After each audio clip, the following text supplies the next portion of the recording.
You ready? I am. Okay.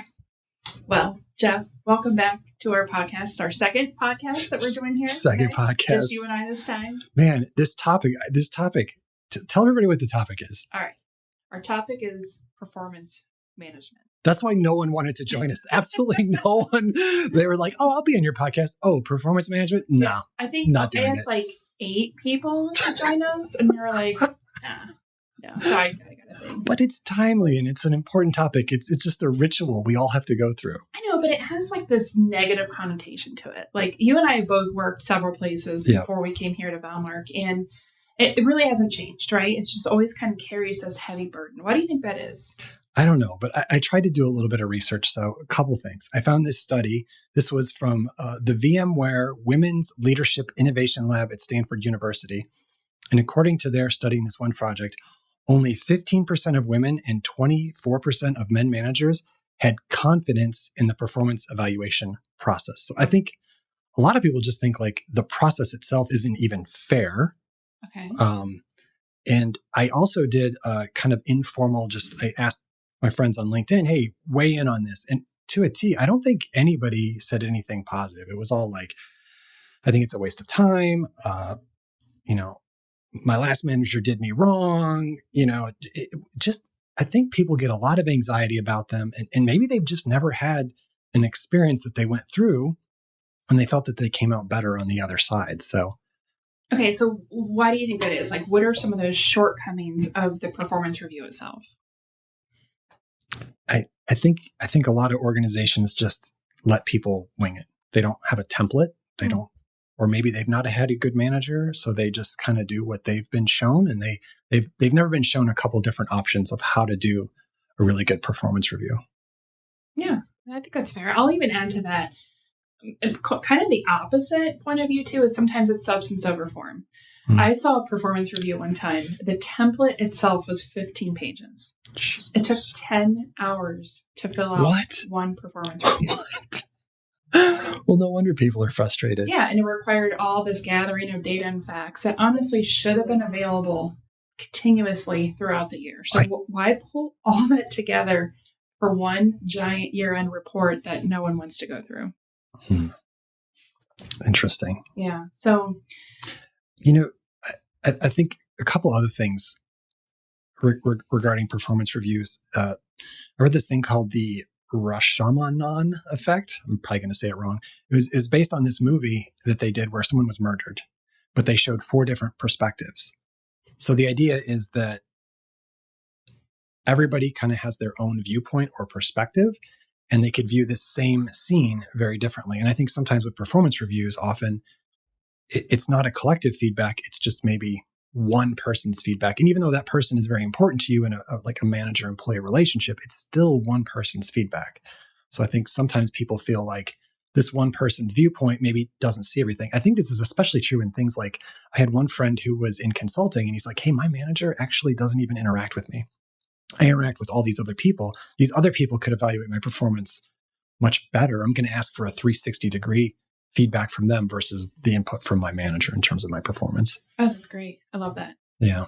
Yeah. And keep that idea in mind about perspectives. Two-way. Okay. Yeah, yes. Yeah, exactly. We're going to come back to that. Okay. So, I think as managers and even as companies, I think we need to be very careful about how cumbersome the process is, because same thing like you, I went and I interviewed some of our peers, other people that I work with, about what it is about the process they don't like from the manager's point of view.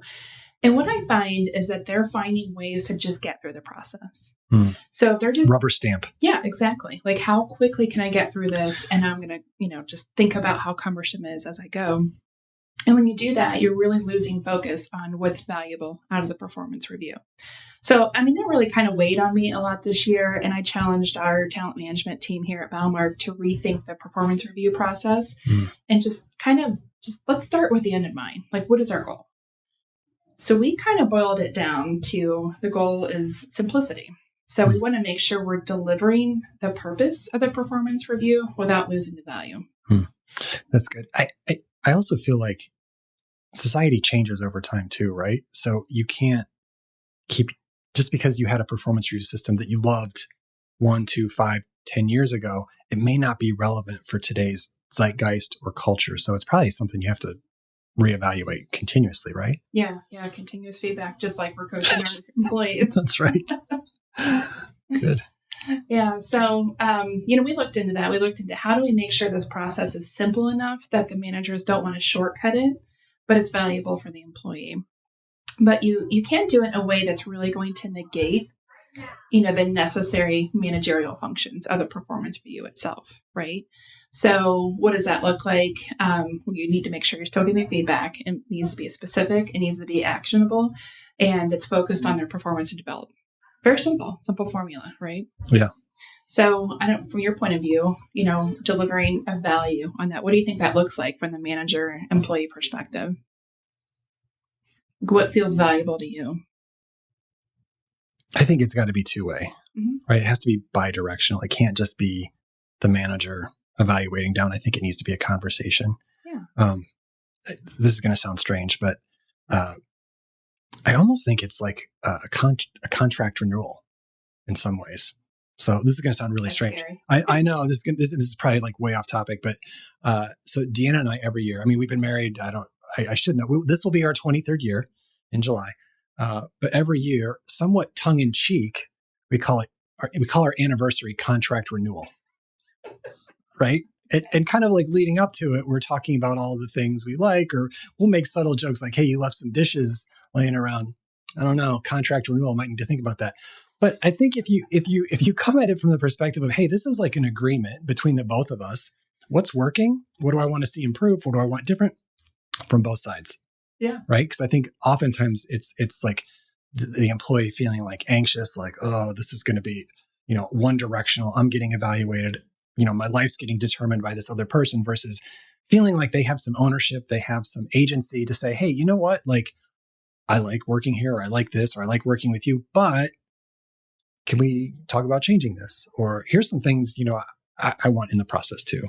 Yeah. I love that you related that to your contract renewal on your marital anniversary. Yeah. Because I do think it is kind of like that old school thinking that here I am, manager, I'm here to deliver to you. Yep. Just that one-sided feedback and end of story. Yep. Once a year, right? Once a year. That's part of the issue too. But like in a healthy marriage, it's both sides, right? Yep. Like you both have to have, a point of view and discuss a point of view, and it's got to be two-sided. Yeah. Both of you have to express your needs and, growth. Mm-hmm. Yeah, that's great.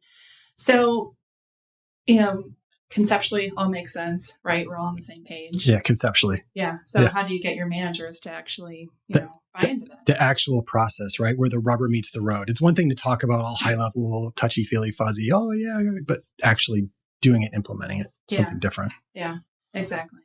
I always like to relate things back to the what's in it for me principle, right? And the one thing that I think is important to keep in mind as a manager is this really ties into your own growth opportunities, right? So the more that you want to grow, the more that you're going to rise, the more you're going to depend on the high performance of your employees below you. That is so true. In fact, I think we're going to have a whole separate episode devoted to that concept of building leaders underneath you. But yeah, I've definitely learned that lesson. I've been slow to do that, and the only way to do that is to improve those underneath you. Yeah, great. Yeah. So let's just get into some key ingredients. Okay. Performance reviews. So I pulled an article that I'm just going to reference because I really liked it. It was from Harvard Business Review on how to conduct a great performance review by Frank Cespedes. Yeah. And he breaks it down very simple. What to do before the review, what to do during the review, what to do after the review. Yeah. That makes so much sense because I think so many people forget about what to do before. And that before literally starts almost a year ahead of time. Mm-hmm. It's at the end of the last review, or it's when you're hired. How many times does somebody go into a performance review and it's sort of last minute, or there's some, I had one person on LinkedIn say, I had all these surprises. Like no one should really feel surprised, right? Like why did they get this? Because there wasn't preparation or communication ahead of time. Yeah, exactly. And so it starts out with setting their expectations. They need to know, what expectations you have of their performance throughout the year. And then, like you said, there shouldn't be any surprises because you should be meeting with your employees throughout the year discussing their performance. We'll talk a little bit more about that in the after. Yeah. Number 3 is really important to me, and that is appreciating the importance of this performance review from your employee's point of view. So to us, it might seem like a burden. It might seem like a task. It might seem like a touchy-feely area that we'd rather just, not have to handle. But it's really important to your employee. This is their job. You're talking about their growth or compensation. I think as a manager too, you might be doing multiple reviews. You might even be doing them back to back. You might be sort of tired at the end of the review, or you might have had some other interruptions. But for that person getting reviewed, they may have been thinking about this for days, weeks, right. Lots of anxiety. And if you're not on your A game for them, that's really a disservice to that person. Yeah. So I think what that looks like is make sure that you are scheduling enough time on your calendar for them. You don't want to, walk in, especially you don't want to walk in late to the performance review. You don't want to be rushed. You don't want to say, okay, let's make sure we get out of here on time because I've got a call coming up. You want to make sure they're the focus, right? So put your distractions away, give them your undivided attention. Just make sure that you appreciate what this means to them. Yeah, I might also go maybe a little bit off script here. And maybe can we talk about the difference between a written review process and a verbal review process? Okay. I don't know. How do you typically, is yours mostly written or is yours mostly verbal? It's going to be both. So The written review is very important. Why? Because, one thing from human resources point of view, you do need to have documentation in place on how things are going. You're going to refer back to it. The second thing I've really noticed in human behavior is we will hear what we want to hear. And especially in a situation where you're uncomfortable or, just maybe that direct attention on an employee, whether it's, everything's positive and it's going great, or, maybe there's some constructive feedback going on. Either way, sometimes it's really hard to absorb the information that you're hearing because you're on the spot. It's awkward. It can be uncomfortable. So having that written feedback for them to read ahead of time, absorb it, think about it, be ready for an open discussion, I think is very important. And then on the back end too, you can go back and review because maybe, you were, thinking through your response while they were talking. Maybe you didn't absorb everything that they said. You can go back through, read that performance review, let it sink in and think about, what am I going to do next year for my goals? Yeah. I think also just knowing your team and knowing your team members. I know for my team and for myself, the written process, the written back and forth is actually really helpful.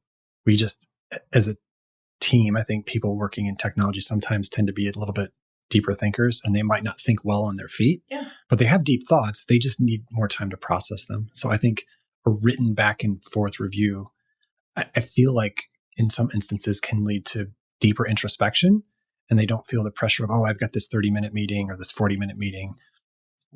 And to work it out in a written sort of back and forth, and then maybe have the verbal afterwards for just some additional clarification. I don't know. I found that helpful for me. I agree. My team is very similar. They're not necessarily verbal processors that are just going to think right off the top of their head on, how they feel about their own performance. They need time to think about it. They need time to read your response. Think about your response as well. It works well for us. We actually recommend managers send their written review to employees 2 days at least before they sit down to discuss it. So the employee does have some time to just kind of think it through. Yeah. And then the other thing that I would do to prep for a performance review is think about the causes for their performance. So critical. If there are some performance issues you're going to be discussing, do a little bit of homework ahead of time. Is it a motivation issue? Is it an ability issue? So if they're motivated, they might not have the ability. Maybe there's some training opportunities. If they don't quite have the motivation, they do have the ability. Maybe they need some more responsibilities, some more things to do, some more incentives to do what they're doing. If maybe they don't have it either, that you might have the wrong person in the wrong seat, or maybe you need to start, looking into some performance enhancement options. I think all those are so important for the manager to think through. I think sometimes there's this tendency to just shortcut to, she's just not trying hard enough. Susie's not trying hard enough. Susie, you just need to try harder. You didn't hit your goal. You need to try harder. And it's like, maybe Susie couldn't really think through all the issues as a manager part of your role is helping Susie figure out or helping set her up for success. So maybe she needs a quiet space to focus, or maybe she needs someone to help her with a checklist, or, all of these other external factors that they may not even be aware of themselves. But as manager/coach, that's your job to help figure that out. Right. And that also goes to why this needs to be two ways, Yeah. because you're going to see it from your point of view. Maybe she has a point of view. Yeah. Maybe she was ready to say, like, hey, when you give me a project to work on, I don't feel like you've defined it very specifically, or you did. And then when I do something, you come back and you say, that's not what I looked for. So from my point of view, can we maybe work through like what the actual deliverable is? So it's got to be a space where your employee can, be able to just have two-way communication with you. Yeah, great point. So during the actual performance review itself, 4 points. 1, start out with your positive intent. Break down that negative connotation right from the get-go. Let them know, hey, I'm here. I'm your manager. I care about you. The point of this performance review is to talk about how I can put some positive impact into your growth and your opportunities. So it's not, let's sit down and talk about everything you didn't do this year. Right. Yeah. The second thing is be specific on everything. So you need to make sure that positive feedback and any constructive feedback, both are very specific. When you come at it in any type of general terms, employees can tend to get very defensive. And even when you're coming at it from a positive point of view in general terms, what are you actually conveying to them? How do they know what to continue doing? What behavior, what actions are working for you? If you just say, you did a great job. Like, I don't know what to do with that. Exactly. Like, people are hungry for more. They're hungry for that feedback. Like, tell me what's working. So I know, like, I can, you're reinforcing that. I can continue doing that. Or am I just going down the wrong path? You've got to be specific. And also stay away from absolutes.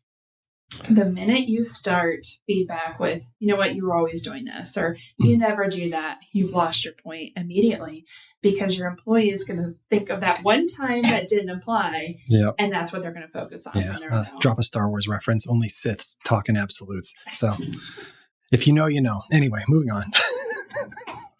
And then state the impact. Yeah. So back to Susie. Susie, this is not going well. This specific project, this problem happened. If your employee doesn't know the impact of their problem, they may not quite understand the consequences of what's going on. I love the impact. So when I was in high school, I learned this phrase, and it's a little bit more touchy feely, but it was when you, I feel, right? So you can replace it with when you XYZ, this is the impact. Because you're right, they might not even know. Yeah. Right? Again, we'll have another session, I think, podcast on feedback. And that's so many times miscommunication is just simply a misunderstanding of what the impact is on certain behaviors. Agreed. Yeah. And then lastly, ask for a response. Make it two-way. So what do we do after a performance review? And that goes back to the beginning again, right? It's that continuous follow through and follow up. So often you'll sit down, do a performance review. Sounds great. This is what I'm going to work on. And then you just leave it there and there's no follow up. So as a manager, how can you consistently reinforce that with your employees? Yeah, it's just, it can't be one and done. So I like the story of the football coach or athlete coach, whatever. Like, they're playing a game, right? Typically most athletes get feedback real time from their players on the field with them or at halftime. They don't wait till the end of the season, right? It's too late. They can't change their behavior. They can't improve. They can't get better. So yeah, exactly. So that's a simple formula, Jeff. Just prepare, focus. What can you do before? What can you do? What can you do after? And, just tie it back into the beginning on what the whole purpose and the goal of this was. You've heard the phrase that people join companies, but they leave their managers. Yeah.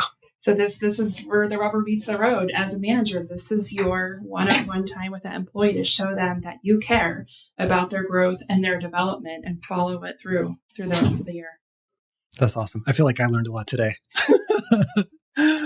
Well, thanks, Jeff. That wraps it up for today. All right. Take care, everybody.